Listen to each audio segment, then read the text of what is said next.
CNN's Brian Stelter is making headlines again this week for the usual reason. He's the subject of widespread mockery, this time because he almost broke down into tears on air, complaining that more people trust Joe Rogan than CNN. I want to show all kinds of opinions.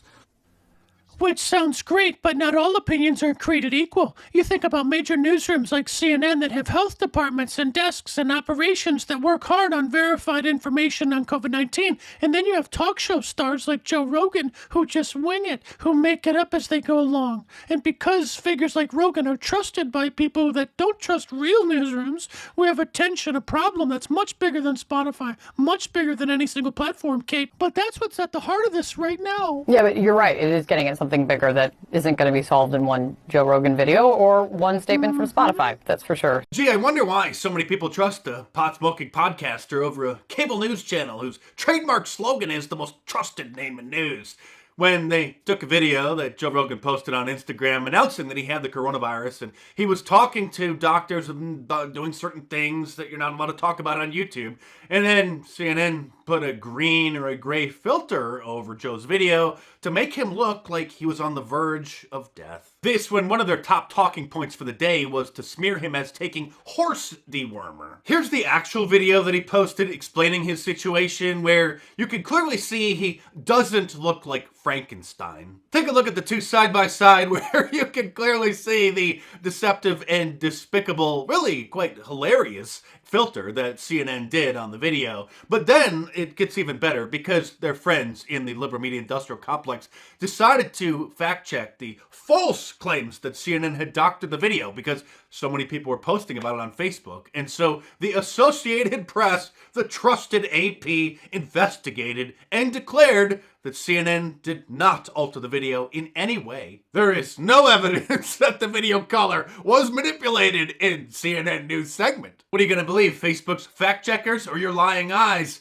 And if you missed it a few months ago, I did a whole video titled Fact-Checking the Fact Checkers, where I covered just a small sample of the bogus fact checks that were so ridiculous that then the mockery went viral and they surprisingly then retracted them. But the pressure to cancel Joe Rogan or at least start censoring some of his podcasts or just ban him from Spotify altogether isn't easing up. In fact, every day, there is more pressure that's mounting. After Neil Young pulled his music from Spotify in protests demanding that they censor Joe's podcasts, specifically talking about the pandemic. If you're under 40, you'll have to ask your parents who Neil Young is. But he did pull his music, and so then Spotify started panicking because there was rumblings that other artists were going to start doing the same. So they made an announcement over the weekend that they were going to start placing misinformation warnings on certain podcasts or any podcast that talks about the pandemic. But you can't appease the cancel mob. Once they smell blood in the water, they just start circling even closer. So now there are more musicians and podcasters, still mostly no names, threatening to pull their music and podcasts from Spotify or pulling them from Spotify until they ban Joe Rogan. The quest to cancel Joe Rogan isn't just because of his guests and discussions about the coronavirus and the pandemic. He's also had discussions and guests talk about other things like transgenderism, and those discussions involve facts and opinions that the lunatic left considers to be hate facts. A couple thousand twits on Twitter tweeting to Spotify and claiming, lying, that they're going to be canceling their Spotify membership if they don't take down those terrible podcasts or stop hosting the Joe Rogan podcast altogether. That's not going to get Joe canceled from Spotify. If a couple big name artists like Taylor Swift and Drake and others who the Twitter mob are lobbying to get involved, if they start pulling their music from Spotify, that might be a problem. I wouldn't be surprised if Spotify bends the knee to the mob and removes several of his episodes, like the interview with Dr. Robert Malone. They probably won't drop his show altogether, but they'll say upon further review, yeah, these 2 interviews or 3 interviews, they are against our policy. They won't want to cut him from the platform to lose all those people who subscribe to Spotify specifically or mostly for Joe's show. But a lot of people forget Spotify has already censored, over a dozen of his previous interviews? Most people have forgotten about that, or actually, I guess the brand name conservatives in mainstream media who are defending Joe, as they should, never even knew that previous episodes of Joe's podcast had already been censored because, well, they're that out of touch. Joe gets over 10 million listeners per podcast. whereas CNN gets barely 500,000 viewers per show. And so they're terrified of him. Kat, you wrote on Twitter about Spotify. You went viral for a comment about it yesterday. Tell us your point of view first about this Spotify mess, because it's really dominated the week. Yeah, what I think is interesting about the backlash against Spotify vis-a-vis Joe Rogan is that people are fundamentally angry about not being able to stop his audience from wanting news that is bad for them, wanting something that's bad for them. So, we're all haunted by the specter of this guy who's listening to Joe Rogan and internalizing this bad information and making bad choices as a result. But Rogan is like a weed that sprang up outside the mainstream media ecosystem, and he thrived there, and he has this huge audience.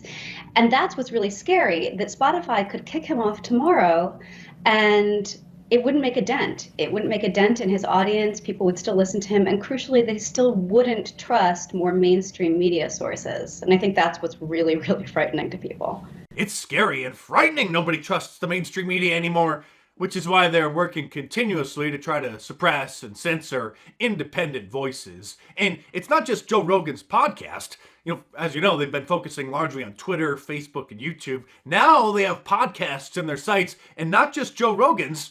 CNN is circling the wagons, trying to get Steve Bannon's podcast pulled from all podcasting platforms because, God forbid, he's allowed to have a voice on Apple Podcasts and elsewhere. And also Dan Bongino's podcast, he was just banned from YouTube. And so CNN is saying, well, if he's not allowed on YouTube, why should he be allowed to have a podcast? But I'm not done with little Brian Stelter just yet. He is upset that Donald Trump is holding rallies again. He's quite concerned that he may run for president in 2024. And he's even more upset that Newsmax is airing them live on cable and satellite. Newsmax is actually quite huge, but they're probably on every cable and satellite provider in the country. And so little Brian Stelter started his show and then talked for 15 minutes about how Donald Trump's rallies aren't newsworthy. He said practically the only place you could watch them is on the internet and on Newsmax, which he called a fringe channel. Leave it to little Brian, who is on a fringe channel that lost 80% of their total viewers over the last year, 90% in the key demo, to say that another channel that is getting more viewers than his is the fringe one. And by the way, did you see Apple's new pregnant man emoji?